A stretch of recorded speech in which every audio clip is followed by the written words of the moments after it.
Hey everyone, welcome and welcome back to Cafe Oleh. My name is Jay. Here at Cafe Oleh, with Nefesh, we go over the everyday Hebrew you need here in Israel to succeed, whether that is reading and paying your bills, going grocery shopping and reading nutritional labels, keeping up with the news, striking up a conversation, flirting, dating, job interviewing, complaining, all the everyday things you do in your native language in your country of origin, but here in Israel in modern Hebrew. As always, we want to hear from you what topics you'd like us to cover.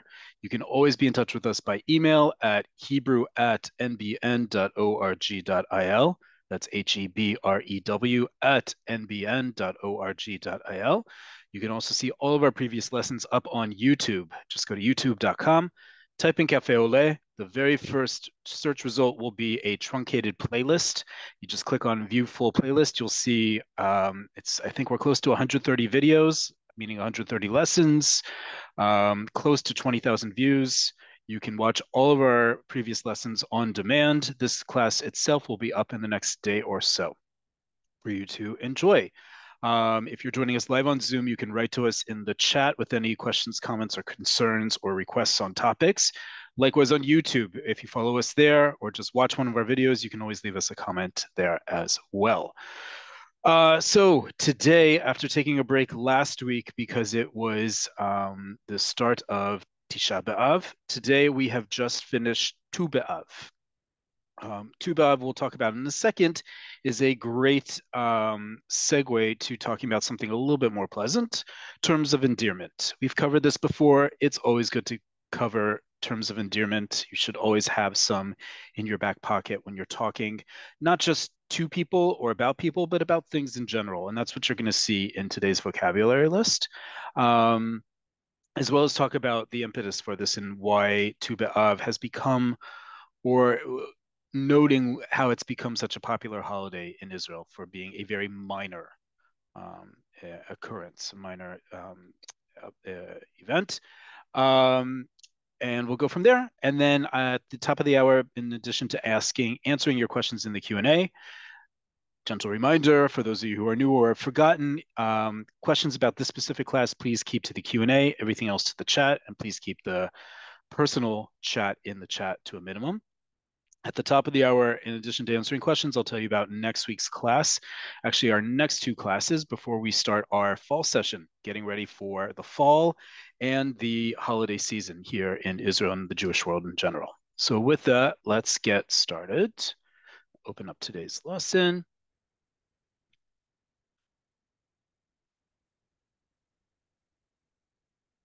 So first off, like I said, today is Tu B'Av. Tu B'Av simply means the 15th of Av. Av is the Hebrew month. It is the month of Av right now. Tu B'Av. We haven't talked about this as much. We've talked about time, both in large spaces and small spaces. We've done numbers. We've done basic math. We've done everything but um, go through how Hebrew letters turn into numbers. It's a very simple process. You can look up the charts online. I don't think it's worth going through a class because it's very simple to figure out. Each letter of the Hebrew alphabet is assigned a numerical value for telling time, for telling dates, especially on the Jewish calendar, that's important, the Hebrew year, and so forth. Same thing goes for days of the month of the Hebrew calendar. This is Tu B'Av, or it's just finished Tu B'Av, which is the 15th of Av. Um, Aleph through uh, letter Tet is 1 through 9. Yud is 10. So if you want to do any numbers between 10 and 20, you take the letter Yud, and then you follow it with these two apostrophes, as you see here in row 2, followed by whatever the single digit number is. So if I want to say the number 11, it would be Yud Aleph. Aleph is the number 1. Yud is 10. 10 plus 1 is 11, right? Yud Aleph, 11. Yud Bet, 12. Yud Gimel, 13. Yud Daled, 14. And then it stops. Takes a brief pause. And then instead of doing 10 plus, we do 9 plus. We do 9 plus 6 and 9 plus 7. 2 and Taz for 15 and 16. Why?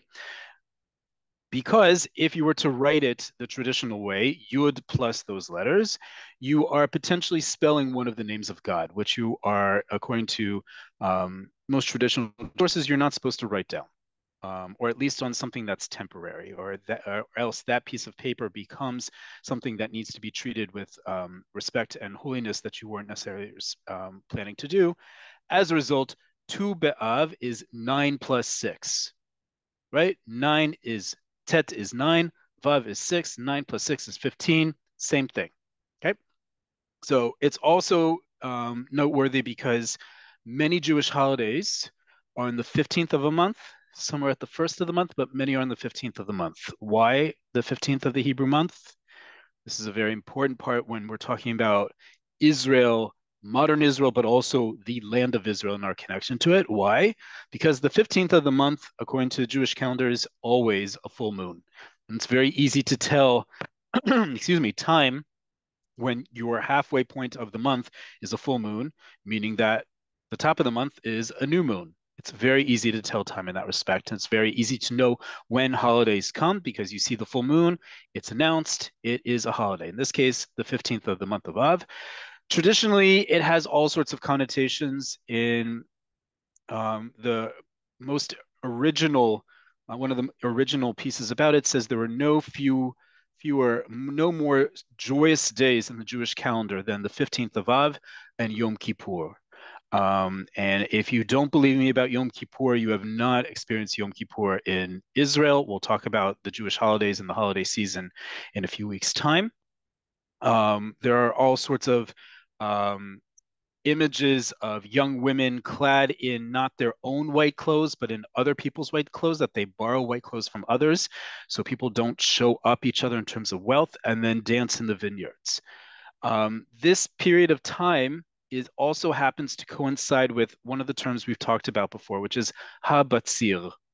Batzir is a word that specifically and only refers to harvesting grapes. In Israel, again, because the land of Israel is so important to Hebrew and Jewish identity and Israeli identity, um, harvest time is a very important part. We are an agrarian society for 4,000 years.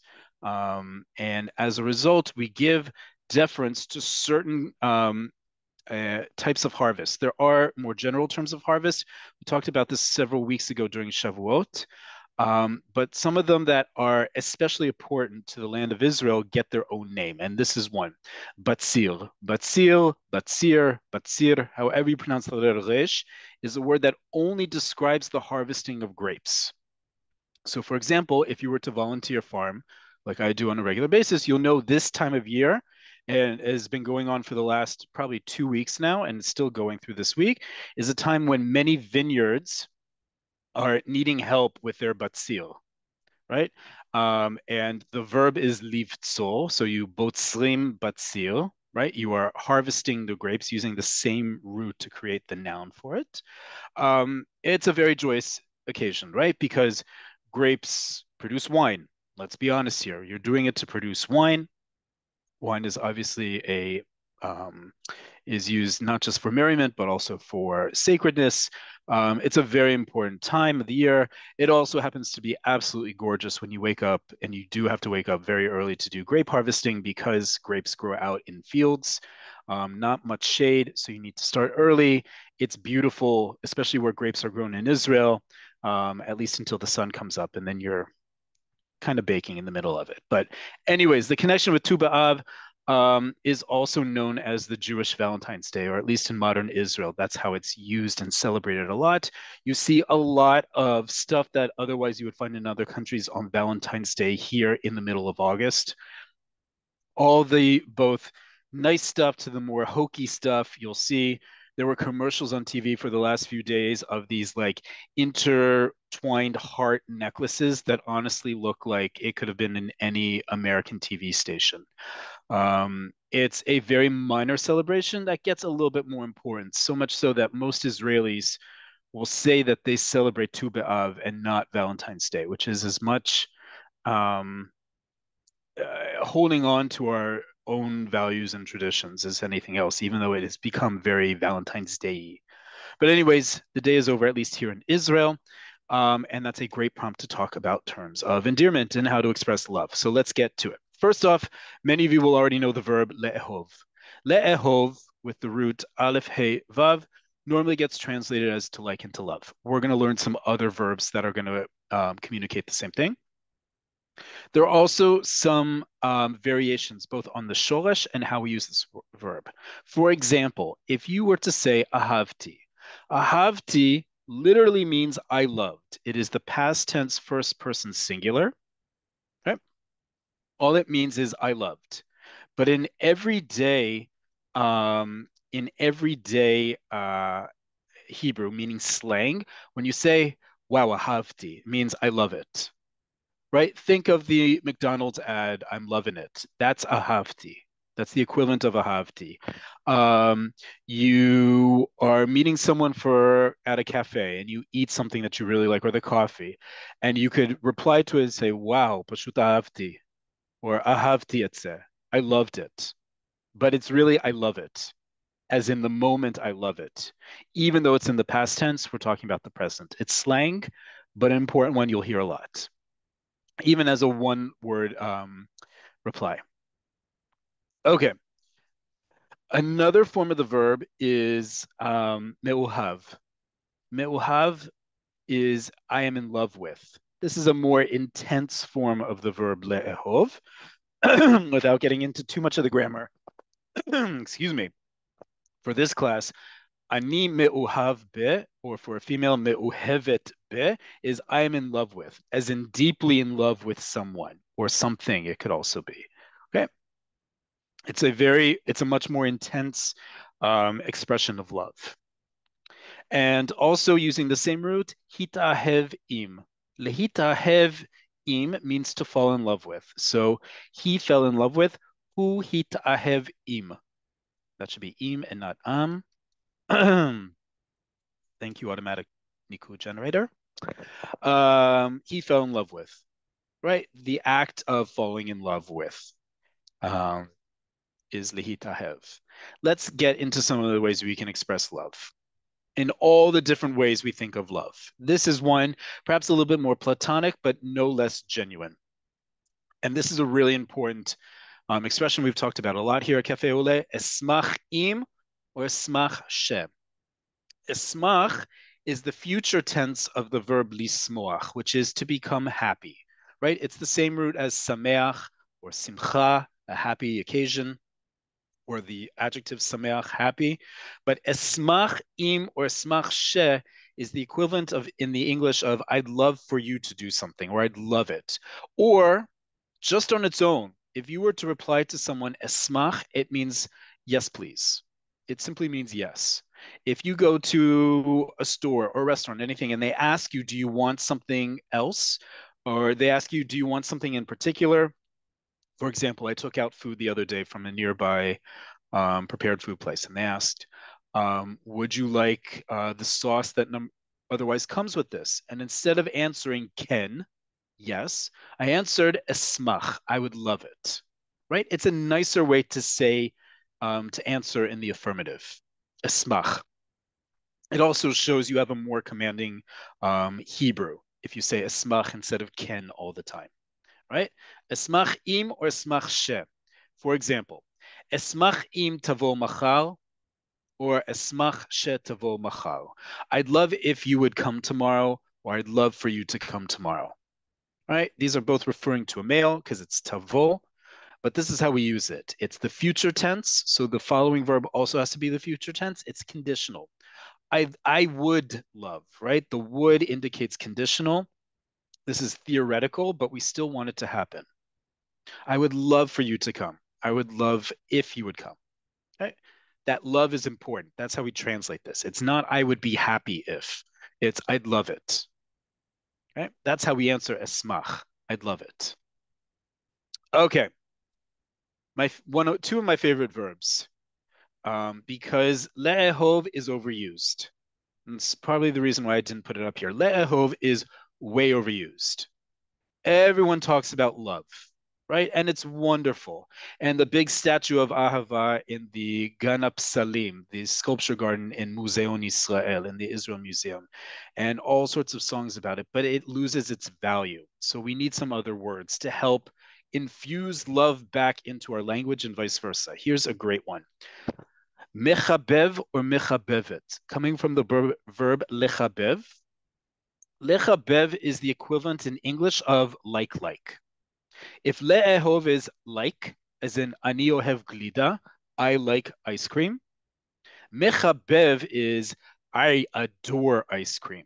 I like ice cream. And when we're talking about someone, those of you who understand this concept in American English slang, at least, of there's liking someone and then there's liking someone. Lechabev is to like someone. You really like them in a romantic way.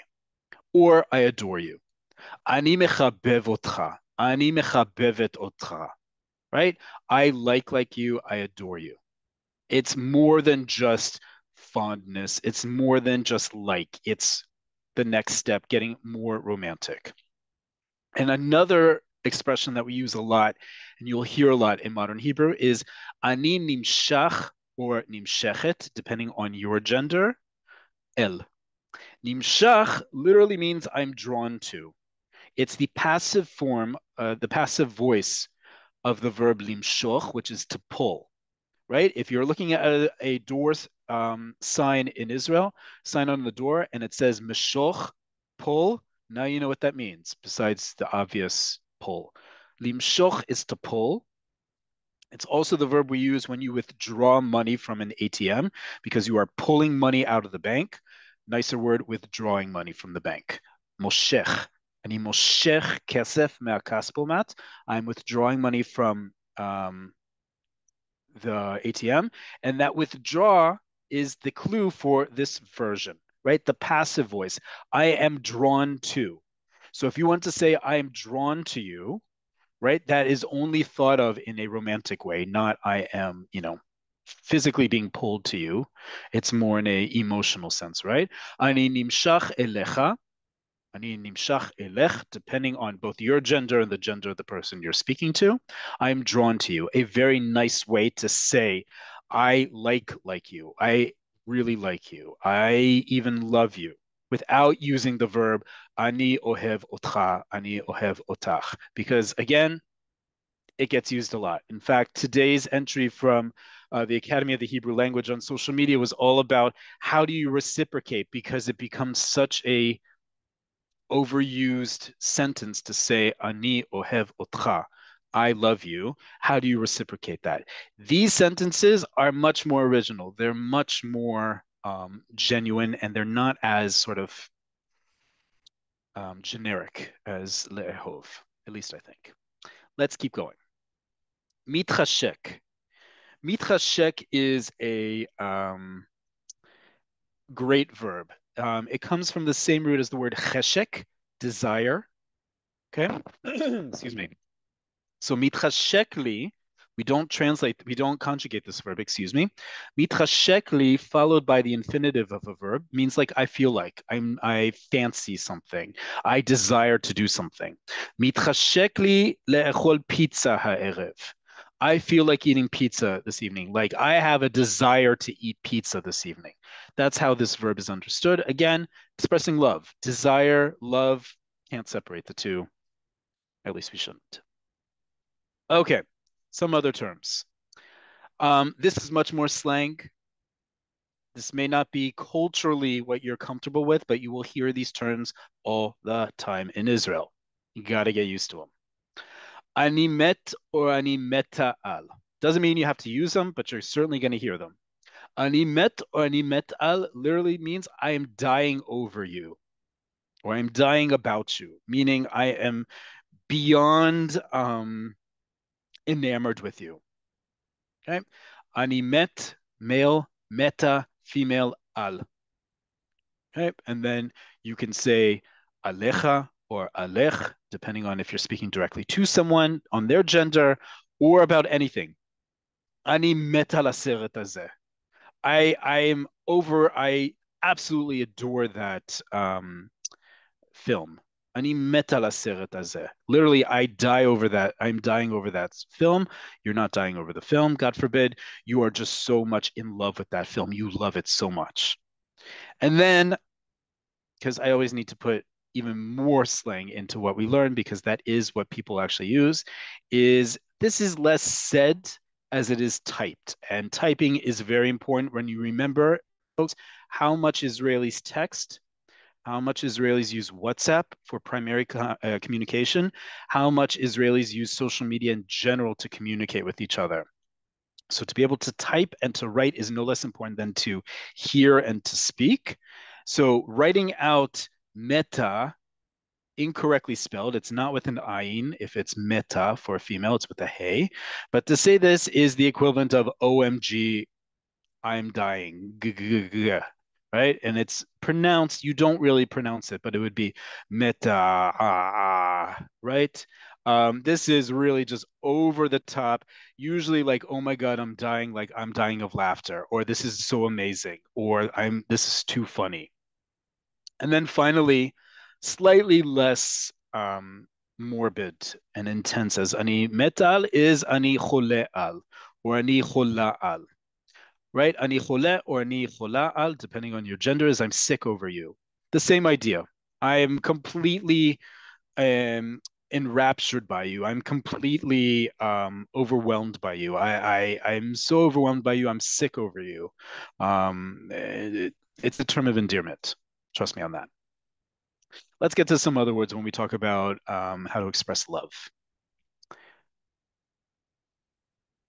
Chiba, from the same root that gave us that verb lechabev, to like, or to adore someone, we get some other words. Chiba. Chiba is affection or endearment. This is also the root that gives us the word tachbiv, a hobby, right? Something that you really enjoy doing is a tachbiv, a hobby, right? From this, we also get the word chabub. Chabub, I translated here as dude. It's a nice term. And all of these are related to the Arabic term that everyone in Israel uses, because remember, Arabic is a major source of slang in modern Israel. And this is the Middle East, lest we forget, lest we think otherwise. This is indeed the Middle East. So the interestingly, that in Hebrew we have two words, right? We have this root chet bet bet that gives us to adore, and we have aleph he vav le'ehov. In Arabic, they're basically mushed together, and their way to say "I love you" is ana oheb. Oheb is how you say "I love" in Arabic, very similar to both chiba and mechabev as well as ohev. As a result, that's one of the many reasons why almost every Israeli knows the word Habibi. Habibi, whether you're using it as slang or in the Arabic, whatever, everyone uses Habibi. It's heard all the time. Habibi is to a male. Habibti is to a female. They both mean my dear, right? Someone who is Chabuv or Mechubav is adored by you is Habib is and my dear Habibi. Just like in Hebrew, that E at the end indicates possession, my. Habibti is the female version. Habibi, Habibti. Okay, my dear. That's what it means. Let's look at some other words. Ah, get a little sickeningly sweet here, but there's always space for that when we're talking about Tu B'Av. Motek and Matok, Chomed and Chamud.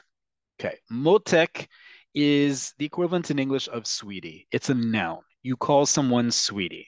Motek, right? If someone is a motek, they are a sweetie or a sweetie pie. Whereas the adjective matok also can mean sweetie, but it also just means sweet, right? Sweet, sweetie, right? Something that is matok is sweet. But if you call someone matok, they're a sweetie. It's just a noun versus adjective, okay, as it's labeled here. Chomed and Chamud. Chomed is a cutie. Okay, cutie calling someone that as a noun. And Chamud is the adjective. Male chamud, chamuda, chamudim, chamudot. Just like matok, matok, metuka, metukim, metukot. We're obviously going to talk about sweet when we get closer to the holidays. But chamud and chomed, same root, both mean cute or cutie. Okay, another great term of endearment for someone. Let's get to some other terms of endearment. If there's too sickeningly sweet, you can just look away, or we're almost at the end of these. Okay. Some new ones that you may not have heard before, but they all come from very similar places. And these are actually very important when we talk about how we relate to people. Yofyuf and Yefefiyah, two great words. Yofyuf and Yefefiyah sound similar because they are similar. They both come from the same word, such as Yafeh, which is nice or beautiful, Yofi, which is beautiful, right? They both come from it. The difference is gender. Yofyuf is only used towards men, handsome or gorgeous, whereas Yefefiyah is gorgeous for a female. Simple as that. Yofyuf, Yefefiyah. They both mean the same thing. Gorgeous, it's just a matter of gender. Let's get into some scales of friendship and romance, because this is really important in Hebrew. Just like that verb le'ehov can get you into trouble. Do you like someone, or do you like someone, i.e., do you love them? This is the case with a very important word that's about to come up. First off, the word yedid. Remember, folks, this is a modern Hebrew class. I know that in liturgical Hebrew, this means something different. This is a modern Hebrew class. As a result, we're only focusing on modern Hebrew. And in modern Hebrew, yedid means a friend as in an acquaintance, meaning you know them at work. You are nominally friendly with them. They are not a close friend. They're not a good friend. They're not in that sense. Certainly not a best friend. This is often the term that's used, by the way, the equivalent in English of the friends of, right? Like, for example, the friends of a museum, which is the pool of donors, both potential and future, and past and present. Or so, for example, in Israel, if you wanted to belong to the friends of a museum, you usually would look for Yedidei Museon, fill in the blank, right? That's how we use this term in Hebrew. If you call someone a yedid, whether directly to them, you usually won't directly to them, or about them, you're indicating, yeah, we're acquaintances, meaning we're not so close, as opposed to a chaver. A chaver, sorry, yedid and yedida. Yedid, yedida, yedidim, yedidot is how we conjugate that one. This is the one that's going to get you into trouble, and you need to be careful. Chaver, chavera, chaverim, chaverot. When you learn Hebrew, abroad especially, you learn what? One of the very first words you learn is chaver, and you learn that it means a friend. Guess what? In modern Hebrew, it also means a boyfriend. Just as chavera not just means a female friend, it also means a girlfriend. You have to be very careful in modern Hebrew how you use this word. If you make it too ambiguous, people will start raising their eyebrows at you. Okay? Chaver, chavera can mean a boyfriend and a girlfriend as much as it can mean a friend. If you want to say a good friend, say that. Chaver tov. Right? If you, however, say ha chaver sheli, my friend, that could also sound like my boyfriend, because I am specifying which person I'm talking to and which friend it is. You need to be very careful here. Context is important. All the rest of the words you use around this will indicate, is this a friend or a friend, to paraphrase like and like. A friend or friend. A friend is just a friend. A friend is someone a little bit more romantically involved with you. Another word for a friend in Hebrew, which is a really nice term, is rea or rea. The pronunciation is important here, folks, because if you spell this without the nikud, the dots and bars under it, it actually means bad or evil. But if you pronounce it correctly, rea or rea, it means a friend. From this, we get words, for example, like reut, which is friendship, or for example, kibbutz re'im in the south of Israel. That is, God willing, coming back in full since October 7th. That is where this term comes from. We're going to get to some other forms of it in a little bit because it's also a nice way to call your spouse. It's because rea or rea is a more intense relationship, a more intense friendship. Bachur, bachura, bachurim, bachurot. This term is rather old-fashioned. You don't really hear people call either someone a bachur as a young man or as a boyfriend, just as bachura is not used so much to mean a young woman or a girlfriend. You will hear it. You'll certainly hear it in songs, bachurim, but it is not used nearly as much as chaver or some of the other ones we're about to get to, including this one. This is another one that is very ambiguous in modern Hebrew. Benzug or batzug, depending on gender. Benzug, male, batzug, female. It literally means son or daughter, meaning the person who belongs to a zug, a couple. A benzug or batzug does not indicate to you the status of someone's relationship. If someone calls another person their ben or batzug, it indicates they're in a relationship, but it doesn't tell you anything else. It doesn't tell you how long. It doesn't even tell you if they're married. It doesn't tell you if they're living together. It doesn't tell you anything. Married couples will call themselves ben and batzug, among other things. Someone who's just starting to go out with someone steady and exclusively will call themselves ben and batzug, even if they've just been going out for a few dates. Someone who's been, excuse me, a couple who've been seeing each other for years will still call themselves a ben or a batzug. Okay, this doesn't indicate anything other than there is someone, there is a zug, there is a couple, and this person belongs to it. But we don't have any other information. We don't know the marital status. We don't know their living status. We don't know anything else about them, just from this title, and yet it's used a lot.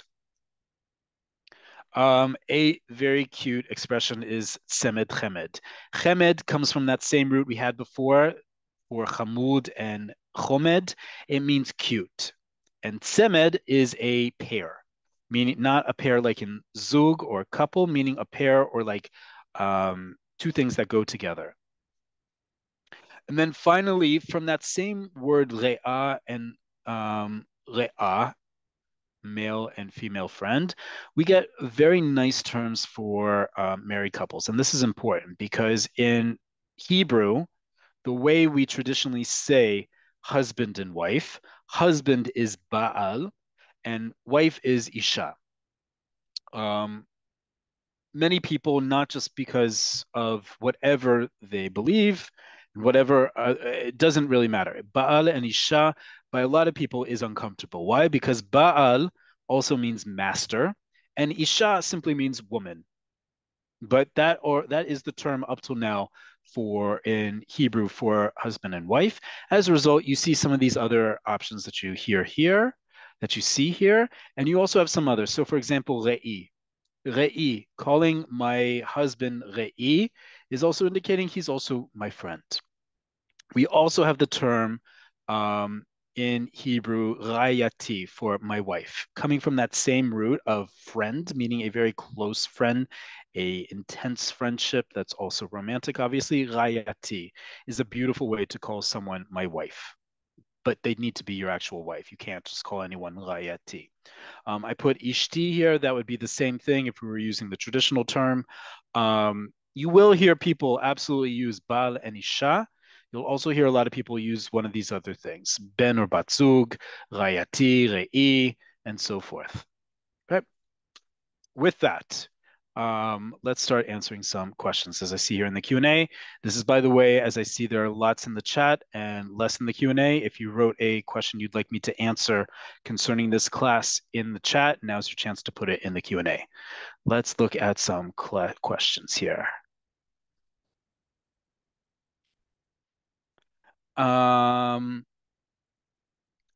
There's a question about a request. Please put that in the chat.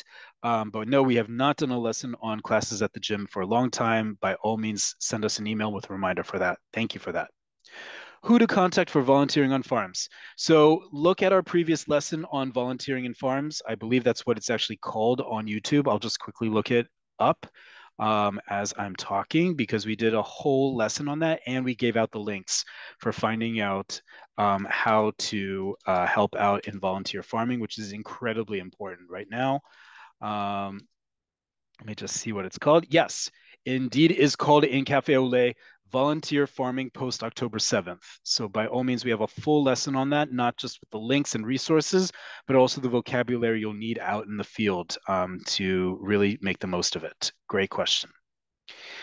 Is Tu B'Av a historical holiday or one created after 1948? We have traditions of it being celebrated before. Like I said, this notion of women, young women dressed in white dancing in the grape vineyards is already in the Mishnah. So it definitely already existed. Certainly with the creation of the state of Israel and creating a modern Israeli culture and identity, it's gotten new meaning. But it is a holiday that's been around in some variation, certainly not like it's celebrated now. Question about Chaver, I already answered that. I love when people jump to, already read my mind. Can you use mechabevet for things like Golda's ice cream, or is it really just for people? That's a great question. You can mechabev something. I adore it. I am enamored with it. I am head over heels for something. But you really got to be serious about it because mechabev is used to indicate I like you. I don't want to say ani ohev because ohev is too ambiguous. Is it like? Is it love?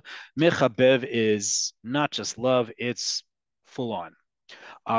So you that's a long way to say if you're tried and true about what you love, you can absolutely use it for things. So when you are saying that you like someone a lot but are not romantically drawn with them, what is safe to say? One doesn't want to proclaim intimacy when she wants to just express friendship. Great question. That's a really good question because the Hebrew is ambiguous. What you could say is a couple things. Let's reopen the. Um, you could say the other issue here, and I didn't address this earlier, and it's an important one, is cultural differences. In Israel and I would say the Mediterranean and the Middle East, there's a different level of how we interact with people who we care about. For example, that term habibi, habibti, right?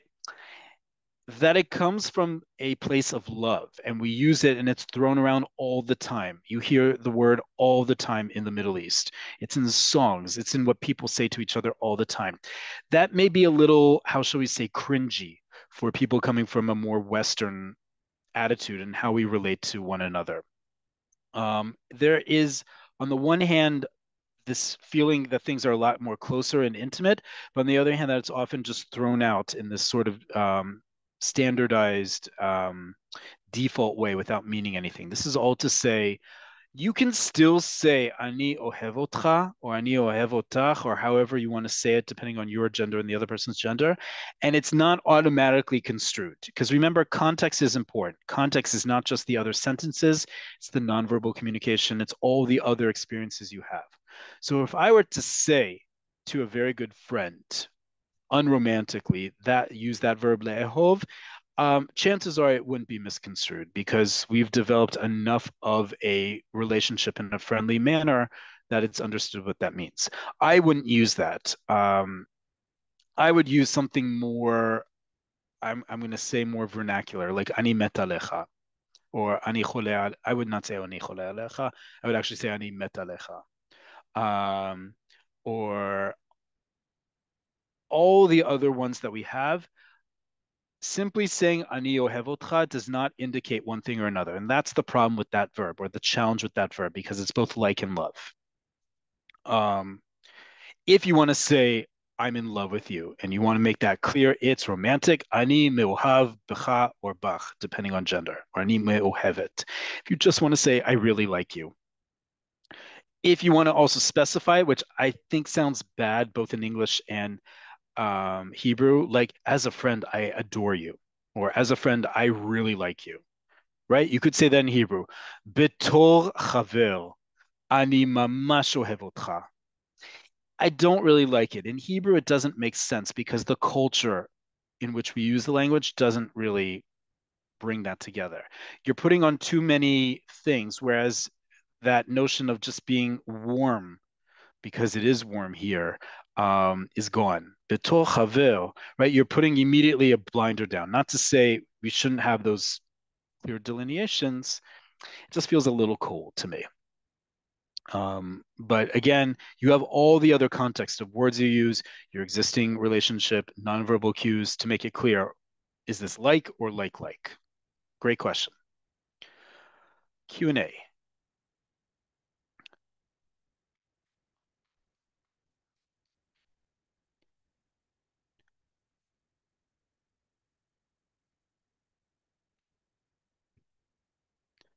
Um, Regarding Habub and Habibi, I was taught years ago that only guys call people dude. They made it seem like it was inappropriate for a female to use these terms, just like geva. Has that changed? Yeah.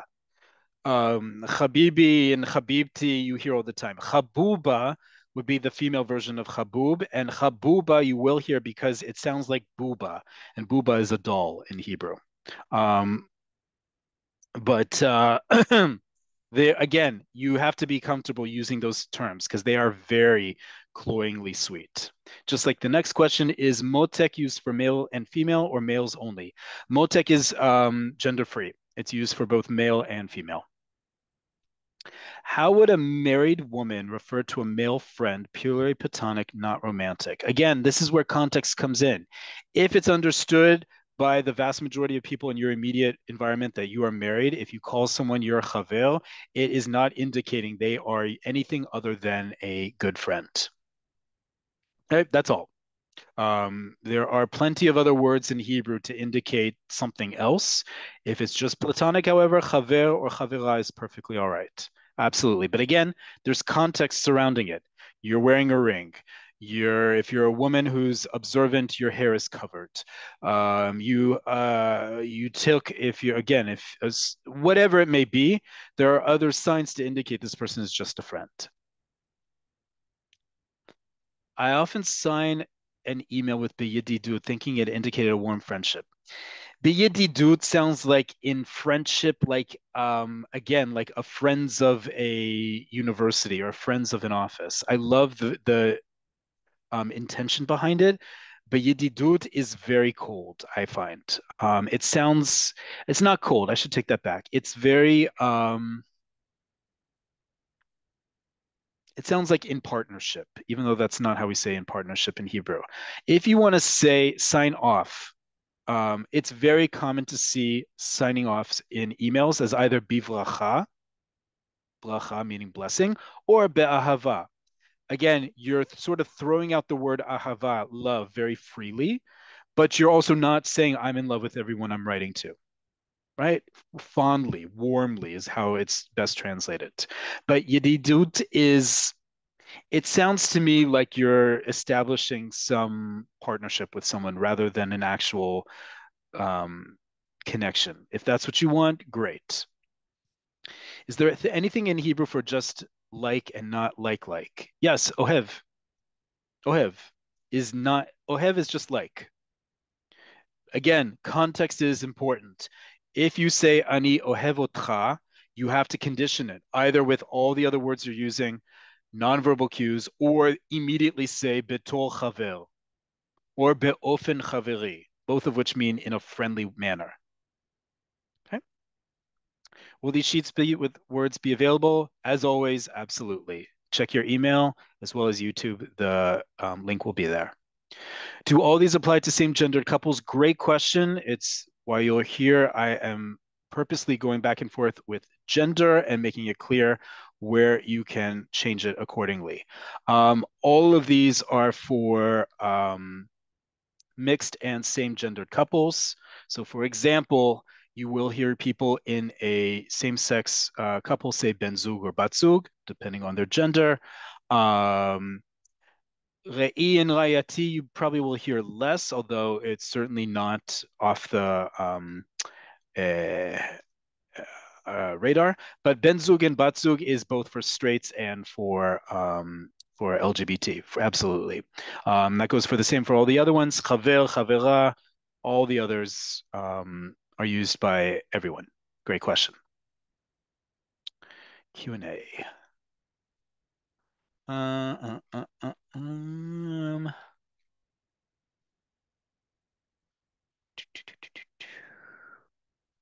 Excellent modern update for us older learners. My pleasure.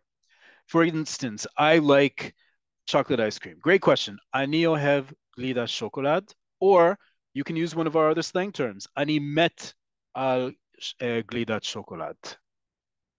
Right? I absolutely love it. I'm enthralled by it. That's how you would say it. Or we have all the other words in Hebrew we didn't even talk about here because they don't necessarily mean love or affection. For example, I prefer. Ani madif or adifli, right? Is another way you could indicate your preference for something. What can I call besides my husband Baal? We went over that. What about makir, makira to signify friends? No, we do not call people. The verb lehakir means to know someone, but we don't use it as a participle to indicate that I know someone. That's a very uh, old-fashioned term, and you really don't hear that very often.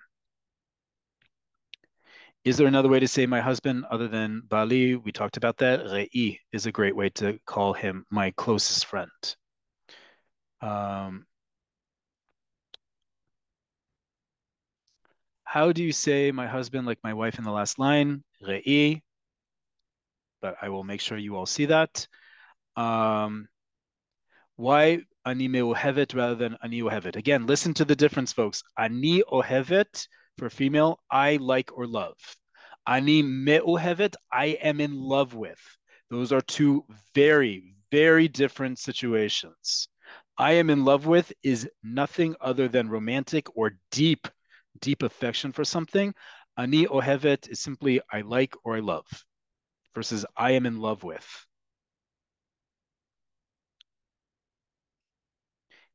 Is there a Hebrew equivalent to friend with benefits? Hypothetically, of course, absolutely there is. We have a couple terms for that. I don't know if this is the audience who's into that, but you are welcome to email us and I'll give you um, all of those terms if you would like. But yes, indeed, friends with benefits exists as a term in Hebrew. For those of you who don't know what that means, you can look that up. Can the sentence about sick of it really mean like, or can be tired of it? No. If you say ani choleh al something, it's positive. It's only understood as positive. It's not meaning I'm sick of something. That's a different expression that does translate to I'm sick of it. This is slang, ani choleh al. There's a classic song, Choleh Alaich.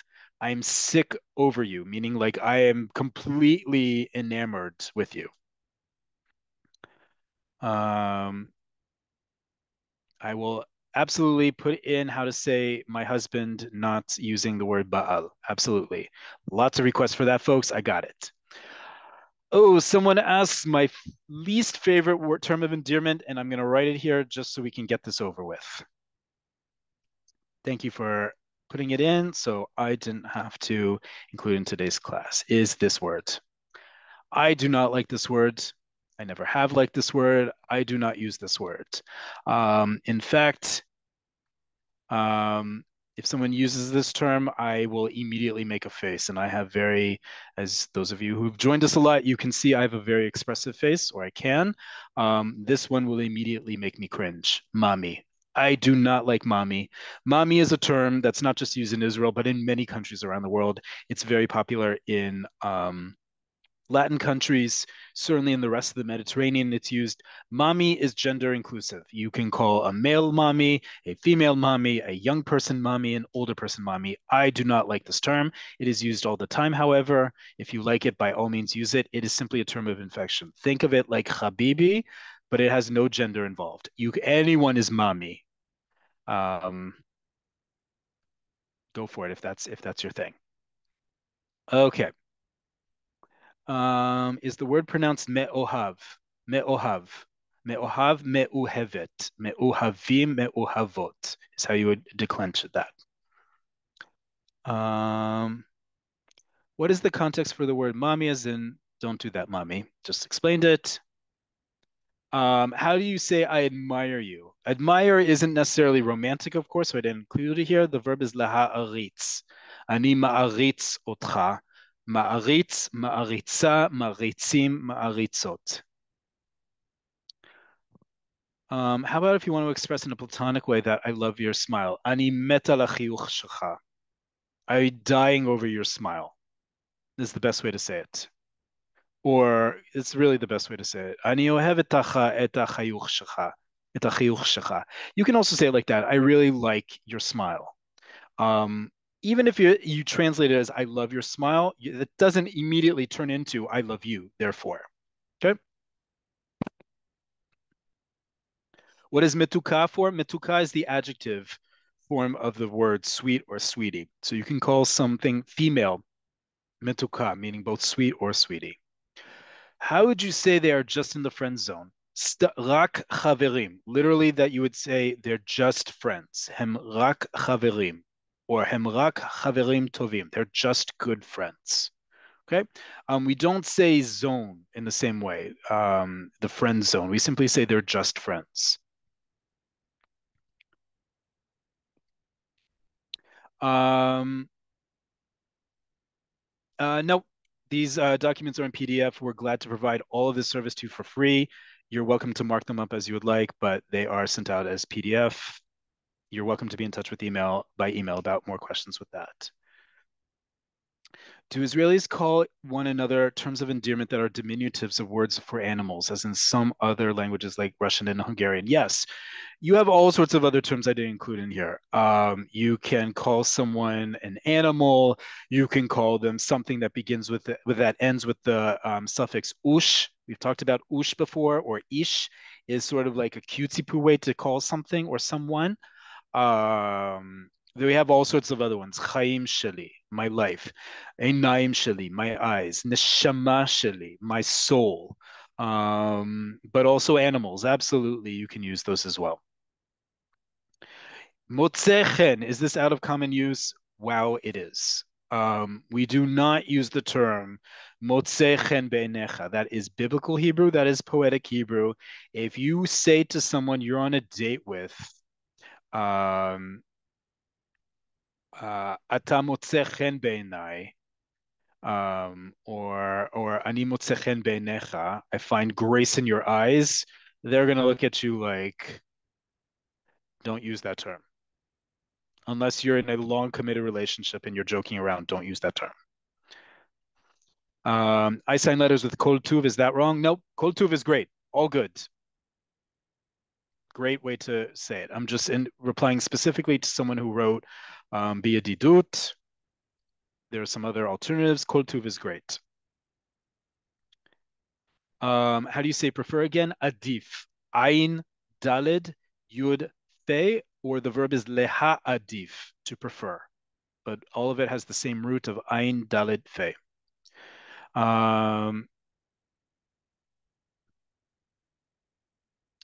Uh, what about asking about Yiddish? I can't help with that. Sorry. Is mami more Sephardi? No, everyone uses mami, regardless of their diasporic background.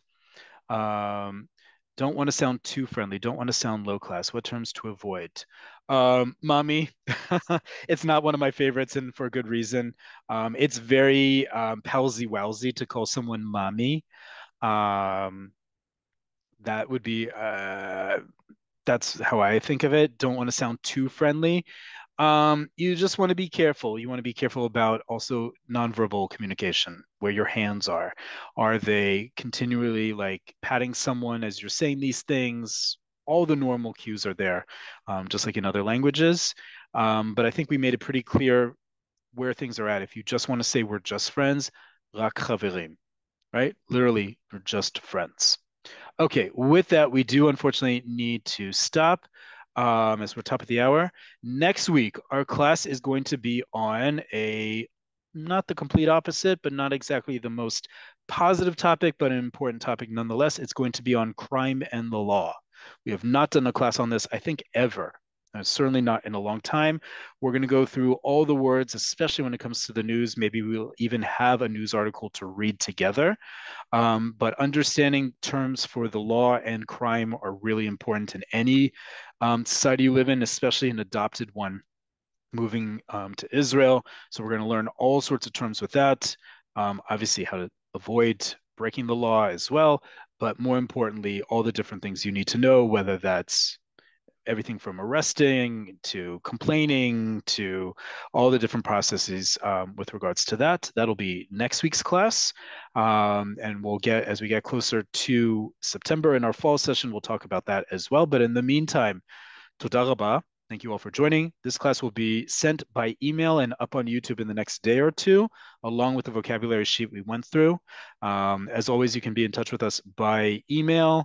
We'll be looking over the chat in the next few days, answer any questions we have over there as well. So in the meantime, litraot. See you all very soon. Take care.